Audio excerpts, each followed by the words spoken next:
महादेव कहते हैं, आज के जमाने का कड़वा सच। पहला, परिवार से सगा आपका अपना कोई नहीं हो सकता। दूसरा, गरीब का हर कोई दोस्त नहीं हो सकता। आज भी लोग अच्छी सीरत वाली पर ध्यान नहीं देते, बल्कि अच्छी सूरत वाली पर ध्यान देते हैं। चौथा, आज के जमाने में इज्जत सिर्फ पैसों की होती है। पांचवा, किसी का सच जानकर आपने उसकी सच्चाई से अवगत करा दिया तो वही आपका दुश्मन हो जाएगा। उन हवाओं से जल्द ही मुकाबला करना जो हमारे खिलाफ चल रही है। इंसान को कभी हिम्मत नहीं हारनी चाहिए, क्योंकि पहाड़ों से निकली हुई नदी ने आज तक रास्ते में किसी से ये नहीं पूछा कि समंदर कितना दूर है। वक्त दिखाई नहीं देता, लेकिन बहुत कुछ दिखा देता है। वक्त भी सिखाता है और सिखाता गुरु भी है। बस फर्क सिर्फ इतना है कि गुरु सिखाकर परीक्षा लेता है और वक्त परीक्षा लेकर सिखाता है। बदल जाओ वक्त के साथ, या फिर वक्त को बदलना सीखो। मजबूरियों को मत कोसो, हर हाल में चलना सीखो। कोई इतना अमीर नहीं कि बीता हुआ वक्त खरीद सके, और कोई इतना गरीब भी नहीं जो आने वाला वक्त ना बदल सके। वक्त सबको मिलता है जिंदगी बदलने के लिए, पर जिंदगी दोबारा नहीं मिलती। वक्त बदले के लिए, पैसा कमाने के लिए इतना वक्त खर्च मत करो कि पैसा खर्च करने के लिए जिंदगी में वक्त ही ना मिले। अपने आप पर किया गया विश्वास दूसरों से धोखा खाने से बचाते हैं। कीमत पानी की नहीं प्यास होती है, कीमत मौत की नहीं सांस की होती है। प्यार तो बहुत करते हैं दुनिया में, पर कीमत प्यार की नहीं विश्वास की होती है। महादेव कहते हैं, अगर इंसान खुद की गलतियों को अपनी उंगलियों पर गिरने लगे तो दूसरों की जिंदगी में उंगली करने का वक्त ही नहीं मिलेगा। मीठे बोल बोलने से किसी का खून बढ़ जाए तो वह भी एक प्रकार से रक्तदान ही है। खुशियां तकदीर में होनी चाहिए, तस्वीर में तो हर कोई मुस्कुराता है। और कितने इम्तिहान लेगा वक्त तू, जिंदगी मेरी है फिर मर्जी तेरी क्यों। महादेव कहते हैं, जीवन में हर तूफान नुकसान करने नहीं आता, कुछ तूफान रास्ता साफ करनी भी आती है। कचरे के डिब्बे में पड़ी रोटियां ये राज बयां करती है कि पेट भरते ही इंसान अपनी औकात दिखाने लगता है। जिंदगी का बस एक ही वसूल है, यहाँ तुझे गिरना भी खुद है और चलना भी खुद है। अच्छाई के पीछे कोई नहीं, बुराई के पीछे सभी जाते हैं। शराब बेचने वाला कहीं नहीं जाता, दूध बेचने वाले को गली गली जाता है। हमारे जीवन में मित्र और शत्रु बहुत महत्व रखते हैं। यदि गंभीरता से सोचा जाए तो ऐसा कोई क्षण नहीं जब हम अपने मित्रों के बारे में ना सोचते हों, या फिर हमारे शत्रु के बारे में। हमारा हर कार्य या तो हमारे मित्रों के हित के लिए होता है, या फिर हमारे शत्रुओं के अहित के लिए। हम हर स्थान या तो अपने मित्रों के साथ होते हैं या फिर अपने शत्रुओं के साथ। कोई नहीं चाहता कि उनका शत्रु प्रसन्न रहे। हर कोई अपने शत्रु को नष्ट कर देना चाहता है, और ऐसा करने के लिए वो हर संभव प्रयास करता है। परंतु यदि मैं आज आपको ऐसा मंत्र सिखाऊं जिससे आप अपने शत्रु को सदा के लिए नष्ट कर दें, तो वह मंत्र है मित्र बनाना। अपने सभी शत्रुओं को अपना मित्र बना लीजिए और आपके सभी शत्रु स्वयं ही समाप्त हो जाएंगे। एक बार गांव में एक नया आदमी आया। उसका नाम राम था। राम बहुत ही निराशाजनक हालात में आया था। वह एक छोटे से गांव में दूर रहते थे, जहां उनका परिवार बीमारियों और तंगी में फंसा था। उन्होंने सोचा कि वह इस गांव में आकर नए जीवन की कोशिश करेंगे। राम गांव में आकर एक आदर्श बनने के लिए प्रयास करने लगे। वे हर काम में मेहनत करते, दूसरों की सहायता करते और सबके लिए प्रेरणा स्रोत बन गए। दूसरे लोगों की खुशियों और दुखों में भी वे सहभागी रहते। एक बार गांव में बड़ा दुहक का समय भी आया, जब गांव के मुखिया का बेटा अचानक बीमार पड़ गया। उसकी स्थिति गंभीर थी और उसके परिवार को इलाज के लिए पैसों की आवश्यकता थी, लेकिन गरीबी के कारण परिवार के पास इतनी धनराशि नहीं थी। जब राम ने इसे सुना, उन्होंने तत्परता से अपनी सभी बचत की राशि का उपयोग करके परिवार की मदद की। वे नहीं चाहते थे कि इस दुखी परिवार को किसी भी हमारी तरह जूझना पड़े। उन्होंने बचत की राशि के साथ साथ दूसरे गांव वालों को भी अपील की और उन्होंने भी उस परिवार की सहायता की। इस आपातकाल में गांव वालों ने एक बड़ी टीम बना ली।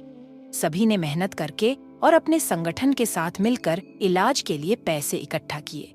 थोड़े समय के बाद बेटे का इलाज हुआ और वह पूरी तरह स्वस्थ हो गया। इस घटना के बाद गांव वालों के मदद करने के इरादे एक दूसरे के साथ और भी मजबूत हो गए। यह उनकी सद्भावना, नेकी और सामर्थ्य का परिणाम था। वे सभी ने समझा कि दूसरों की मदद करके ही हमारा असली लक्ष्य पूरा होता है। वह गांव अब एक परिवार की तरह था, जहां हर कोई एक दूसरे का सहारा था। यहाँ के लोग अपनी खुशियों और दुखों को साझा करते, एक दूसरे की मदद करते और अपने संघर्षों को साथ में झेलते थे। वे सब मिलकर इस दुनिया में एक सुंदर और समृद्ध जीवन जीने का तरीका सीख गए। किस मोड़ पर ले आई है ये जिंदगी, अपने ही घर जाने के लिए दूसरों से इजाजत लेनी पड़ती है। मोह में हम बुराइयां नहीं देख पाते और गिरते वक्त हम अच्छाइयां नहीं देख पाते हैं। मनुष्य खुद ईश्वर तक नहीं पहुंचता है, बल्कि जब तैयार होता है तो ईश्वर खुद उसके पास आता है। जितना हो सके सरल और सच्चे बनने की कोशिश करें, स्मार्ट बनने के लिए नहीं। हमें ईश्वर ने बनाया है, कोई मशीन नहीं। लोगों को उतना ही इज्जत दो जितनी में अपनी इज्जत कम ना हो।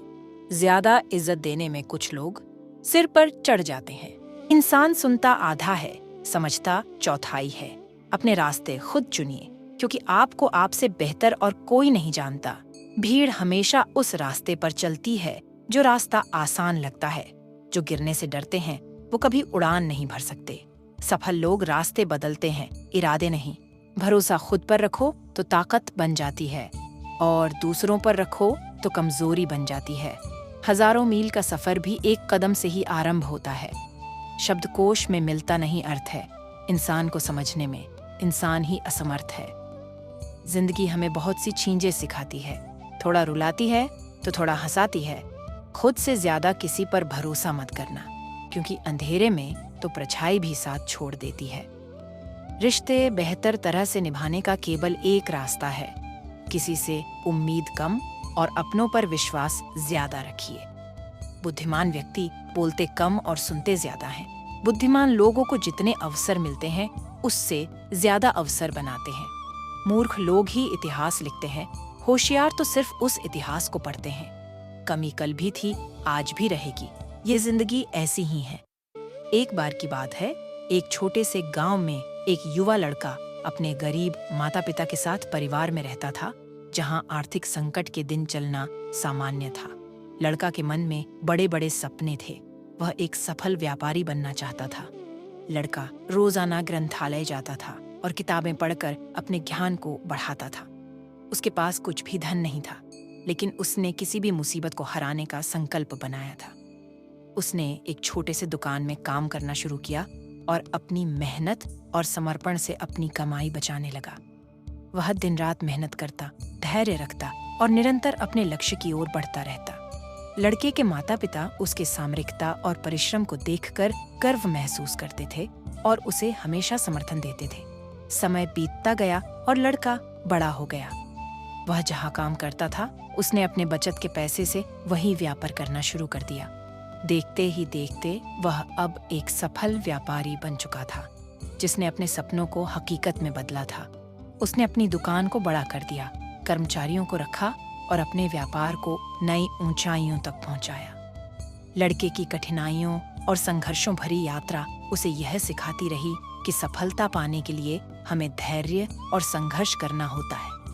धन, सामर्थ्य या सामग्री की कमी होने के बावजूद लड़का अपने सपनों को प्राप्त करने के लिए सदैव मेहनत करता रहा और अपने लक्ष्य के प्रति समर्पित रहा।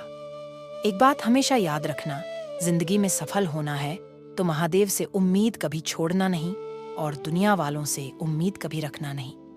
यहाँ एक सिक्के के दो पहलू है। जहाँ सुख होगा वहाँ दुख भी होगा, जहाँ दुख होगा वहाँ सुख भी होगा। इसलिए सुख दुख के बारे में बिना सोचे निरंतर अपने लक्ष्य को प्राप्त करने के लिए प्रयास करते रहना चाहिए। किसी के सामने गिर गिराने से ना मोहब्बत मिलती है और ना ही इज्जत। इसलिए अपने स्वाभिमान को जिंदा रखो। कोई अगर आपकी किस्मत में होगा तो वह आपके पास खुद ही चल कर आएगा। जिंदगी में कुछ बनना ही है तो दीपक जैसा बनो, ताकि खुद जलकर भी दूसरों के घर में उजाला कर सको। जिंदगी में अगर कभी भी घमंड आए तो शमशान का एक चक्कर काट लेना। क्योंकि वहां तुमसे भी ज्यादा शक्तिशाली लोग राख बने पड़े हैं। किसी भी काम में सफल होना है तो अपने हुनर के साथ ही अपनी सफलता पर भी विश्वास करना होगा। जिसे अपनी सफलता पर भरोसा ही नहीं, न वह पूरी लगन के साथ काम कर पाएगा, न पूरी मेहनत से। ऐसे में वह सफल कैसे होगा? इसलिए विश्वास की शक्ति का महत्व कम ना आंकें। ये विश्वास की शक्ति ही है कि लोगों ने ऊंचे ऊंचे पर्वत डिगा डाले।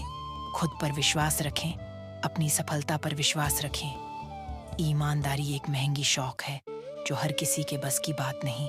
अगर आप सपने देखने की हिम्मत रखते हो तो आप इसे पूरा करने की भी हिम्मत रखते हो।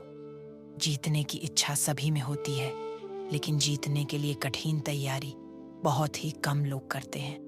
अगर आप अपनी गलतियों के लिए खुद लड़ते हो तो इसका अर्थ ये है कि आपको कोई हरा नहीं सकता।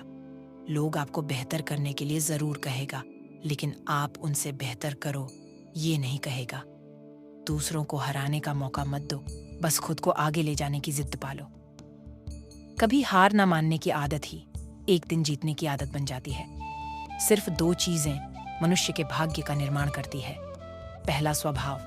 अगर आपके स्वभाव में अच्छाई, विनम्रता और गुण है तो आपका भाग्य चमकेगा। अगर आपका स्वभाव क्रोधी है, आलसी है, तो आपका भाग्य बिगड़ना अनिवार्य है। दूसरा, आपकी वाणी। बोलना तो इंसान 2.5 साल की उम्र में ही सीख जाता है, परंतु कब, कहाँ और कैसे बोलना है ये जिंदगी भर भी नहीं समझ पाता। अगर ये बोलना आ गया कि कब, कहाँ और कितना बोलना चाहिए, तो समझ लो उसे सफल होने से कोई नहीं रोक सकता। पिता से बड़ा कोई सलाहकार नहीं होता, माँ की छांव से बड़ी कोई दुनिया नहीं होती, भाई से अच्छा कोई भागीदार नहीं होता और बहन से बड़ा कोई शुभचिंतक नहीं होता। इस मतलब की दुनिया से कोई मतलब ना रखो, और मतलब रखना है तो अपने मतलब से मतलब रखो। अपनी सियत आसमान जैसी होनी चाहिए, क्योंकि जमीन कितनी भी महंगी क्यों ना हो, लोग खरीद ही लेते हैं। जिंदगी में ऐसा बनो कि लोग आपके आने का इंतजार करें, जाने का नहीं। जिस प्रकार शतरंज में वजीर मर जाने से खेल खत्म हो जाता है, उसी प्रकार जिंदगी में जमीर मर जाने से उसका भी खेल खत्म हो जाता है। जिंदगी में खुशी के लिए काम करोगे तो आपको खुशी नहीं मिलेगी, लेकिन यदि आप खुश होकर काम करोगे तो निश्चित रूप से आपको खुशी मिलेगी। इंसान का असली चेहरा तब सामने आता है जब वह नशे में होता है, चाहे वह नशा शराब का हो, पैसे का हो, पद का हो या रूप का हो। जिंदगी में समस्याओं से सामना होना बहुत जरूरी है, क्योंकि यह समस्याएं ही हमें सफलता प्राप्त करने के लिए मजबूत बनाती है। तो मेरे प्यारे भक्तगण, आज के इस वीडियो में बस इतना ही। मिलते हैं एक नई वीडियो में। तब तक के लिए अपना ख्याल रखना। हर हर महादेव।